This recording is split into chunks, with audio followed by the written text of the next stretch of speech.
past handful of years, I've been on a search for the most refined, highest quality iPhone filmmaking accessories I can possibly find. So about 2 months or so ago, this company REEFLEX reached out. So they sent out their iPhone case, their whole set of G-Series lenses, and even this really special guy, which we'll get into in a little bit. So first, let's jump into the case. This is unlike any other cage or case that I've used. Normally, if you're connecting a third-party lens, you either have a really cheap one, you're just using like a little clamp, or for the beefier heavy ones, require a much beefier and bigger cage, something that you're not going to daily drive on your phone. This is the first time that I've ever seen a case that I can just stick my phone in. It's basically as thin as any other regular phone case, and yet the cameras have the different threads for attaching lenses and filters to. What's interesting here is they only have mounts for the main wide angle lens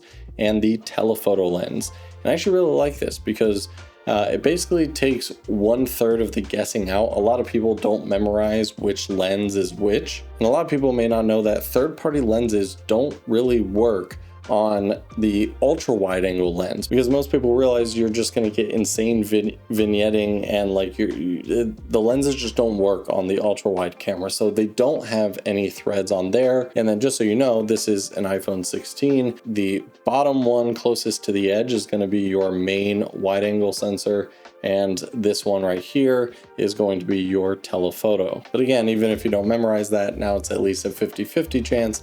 Of a 33% chance. When you get the kind of ultimate bundle with all of their various different lenses, you get this really nice case that they send out. And the reason I like this is because it has a whole shoulder strap. And when I went to the zoo with my family the other day, it was really easy to just kind of sling over my shoulder, unzip it, change lenses when I want to. When you open it up, you can see a nice organization of the 6 different lenses that you can fit inside of here, as well as all of your different filters and accessories that we'll go through at the top here. Now, just to go through the 7 different lenses that we have. First, we have the fisheye 220 degrees lens right here, a little 10x macro lens, a long range 10x macro, a 1.33x anamorphic lens, a 110 degree angle wide angle lens, my personal favorite, the 2x telephoto. And finally, if we open up this secondary little case, we have one of their newer flagship lenses here. This is a 240mm telephoto lens that is specifically designed for the 5x telephoto lens on the iPhone. So this one you don't use with the main wide angle lens. This one you have to use on the telephoto, but again, we'll get into that in a few minutes. So those are all the various different lenses. When it comes to the accessories, you have a couple different filters you can pick from. Here we just have a nice, pretty standard CPL, and then I stacked right here a 1/8 Black Pro Mist and a variable ND 1.5 through 5 stops. One trait that you can just never get when watching videos or looking online is the weight and the feel of a product. And with iPhone lenses, it's always a hit or miss. Sometimes they'll look really cool. They can get them in hand, they feel like cheap plastic. These ones are not that. These ones I categorize as borderline too heavy, but I personally will take that because to me, I do fall for that psychological, like heavier and beefy metal just feels stronger and more sturdy.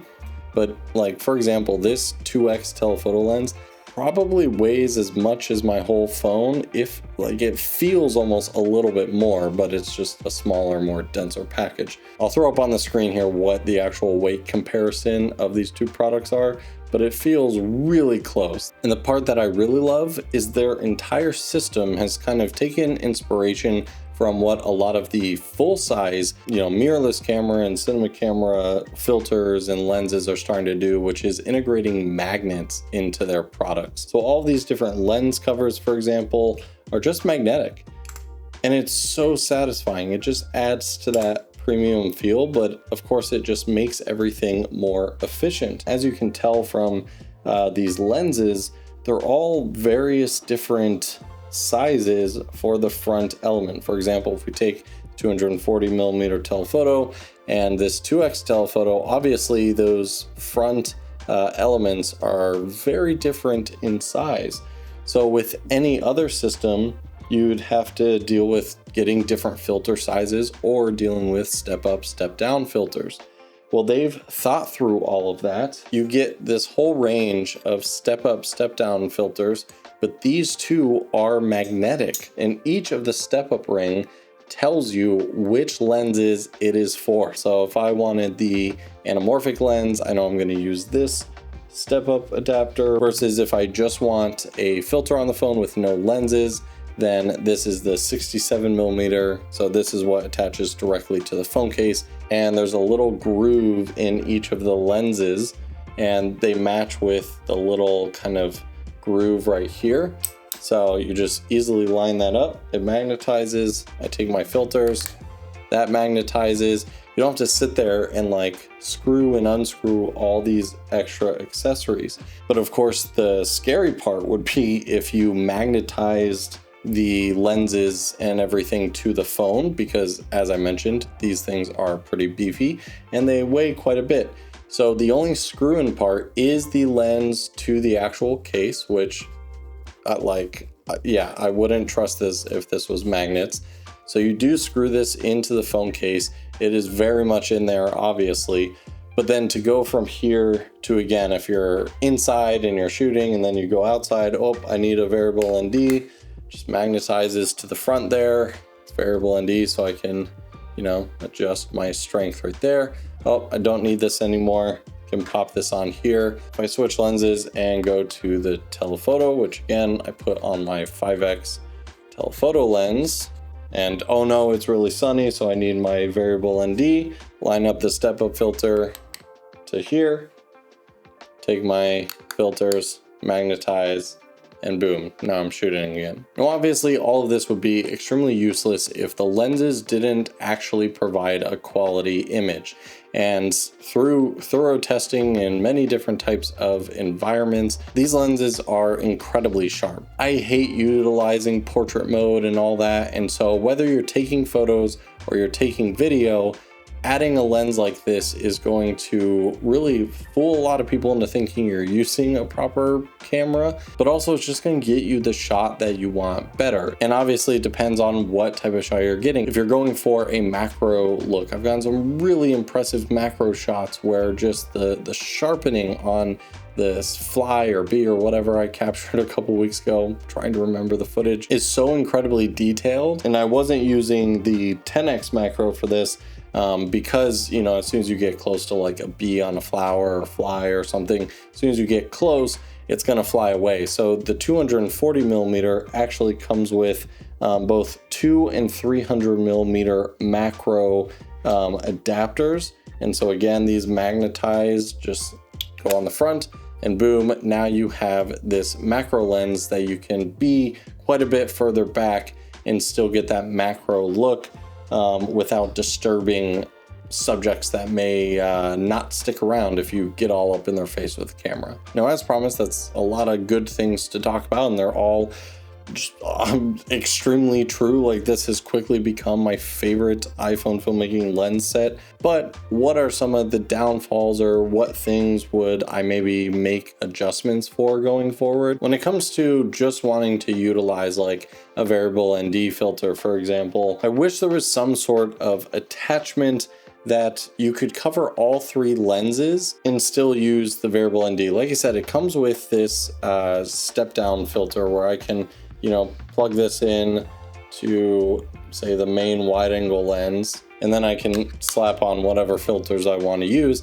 Obviously, this is only going to allow me to utilize the wide angle lens. If I want to use the telephoto, I got to switch that. And then if I want an ND on my ultra wide lens, I'm completely out of luck because, as we mentioned in the beginning of this video, the case doesn't have any thread over the ultra wide. So you're just kind of fully out of luck for getting proper exposure on that sort of thing. Other cases like the Polar Pro case has like a little slide in like groove right here that allows me to just slide over NDs or various different filters. Or yeah, you wouldn't even need to like slide down anything.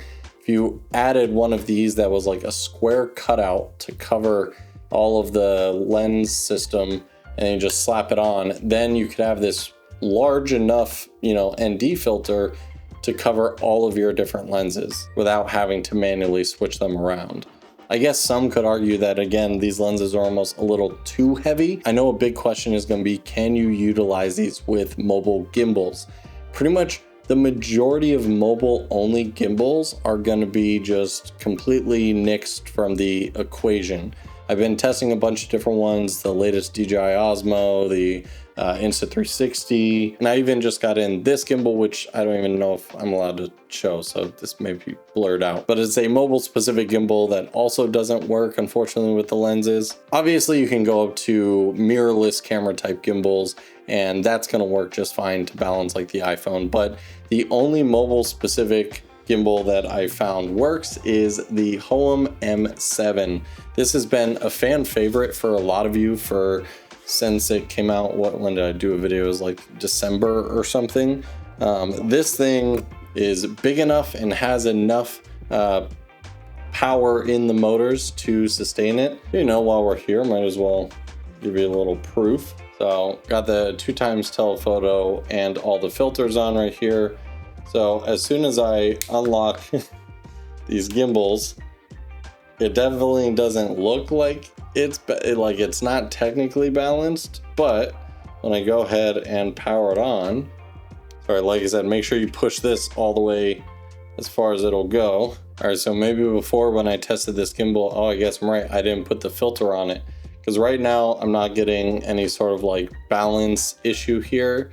It's telling me it's totally fine. We got pan, tilt, follow, like it's pretty good. The motors are definitely probably maxed out in terms of their performance, but I didn't have any issues with this setup.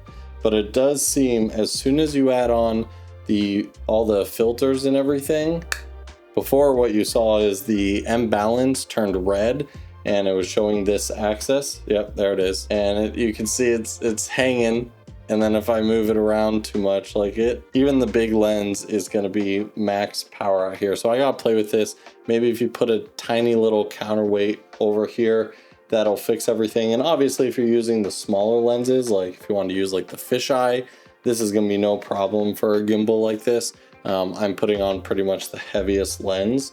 I guess maybe, you know, the anamorphic is bigger, but it honestly feels a little bit lighter or about the same weight as this. So I imagine this should be the same. Yeah, this lens just looks so good. So as always, of course, I'm very interested in what you all think about this system. As always, leave them in the comments down below. If you enjoy this video, make sure you get subscribed, because we've actually got another Reflex video coming up in the next couple of weeks. They also make a bunch of different apps. If you're into utilizing these lenses for photography, if you're interested in making sure your phone space is cleaned up, long exposures, that's gonna be a whole other fun video that you don't wanna miss. And of course, if you're interested in picking any of these lenses up or the whole kit yourself, check out the link in the description below for more details. Thanks so much for watching, everybody. I'll see you in the next video.